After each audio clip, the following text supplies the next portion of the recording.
ఇంకోసారి వచ్చి వెళ్ళమంటూ అభిమాన నాయకులకి రిక్వెస్ట్లు పెడుతున్నారు హార్డ్ కోర్ ఫ్యాన్స్. అడిగే వాళ్ళు డైరెక్ట్గా అడగకుండా తృప్తి దిమ్రేని చూపించి మరీ రిక్వెస్ట్ చేస్తున్నారు. వాళ్ళ రిక్వెస్ట్లకి తృప్తి దిమ్రే రాకకి రిలేషన్ ఏంటి అనుకుంటున్నారా? అయితే ఈ స్టోరీ చూసేయండి. తృప్తి కోసం నార్త్ జనాలు ఎంతగా వెయిట్ చేస్తున్నారో గాని సౌత్ వాళ్ళు మాత్రం యమా ఎదురు చూస్తున్నారు. స్పిరిట్లో ఛాన్స్ కొట్టేసి సడన్ గా స్టార్డమ్ తెచ్చుకున్నారు తృప్తి దిమ్రి. యానిమల్తో మెప్పించిన ఈ లేడీకి సౌత్ ఆడియన్స్ లో అంత క్రేజ్ ఉంది. మరి ఈ మూవీ తర్వాత సందీప్తోనే యానిమల్ పార్క్ కి రెడీ అవుతారు తృప్తి.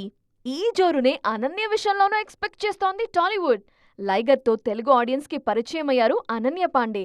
ఆ సినిమా క్లిక్ అవ్వకపోయినా అనన్య మీద మాత్రం మంచి ఇంప్రెషనే పడింది. ఐకాన్ స్టార్తో అనన్య జోడీ కట్టే అవకాశాలున్నాయి అనే మాటలు ఆ మధ్య బాగా వైరల్ అయ్యాయి. అసలు అనన్యకి సౌత్లో సినిమాలు చేసే ఉద్దేశం ఉందా, లేకుంటే సౌత్ ఎంట్రీకి మరికొన్నాళ్లు ఆగుతారా అనేది సస్పెన్స్. అనన్య సస్పెన్స్లో పెడితే ఆలియా మాత్రం పర్ఫెక్ట్ స్క్రిప్ట్ కోసం వెయిట్ చేస్తున్నారు. RRRతో దుమ్ము రేపిన ఆలియా మళ్ళీ సౌత్ ఎంట్రీ ఎప్పుడెప్పుడు ఇస్తారా అని వెయిట్ చేస్తున్నారు మన జనాలు. తారక్కి చెర్రీకి సిల్వర్ స్క్రీన్ మీద పర్ఫెక్ట్ జోడీ ఆలియా అనే మాట ఎప్పటినుంచో వైరల్ అవుతోంది. కాకపోతే మంచి స్క్రిప్ట్ దొరకాలంతే. ఇటు శ్రద్ధా కపూర్ కూడా సాహో తర్వాత మన వైపు మళ్ళీ చూడలేదు. డార్లింగ్తో సాహో బ్యూటీ మరోసారి జోడీ కడతారనే మాట ఆ మధ్య స్ప్రెడ్ అయింది, కానీ అందులో నిజం లేదని తేలిపోయింది.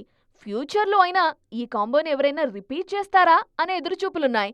శ్రద్ధ సంగతేమో కానీ దిశా పాట్నీ, దీపికా మాత్రం కల్కి సీక్వెల్తో మరోసారి మన వాళ్ళని పలకరించడానికి రెడీ అవుతున్నారు.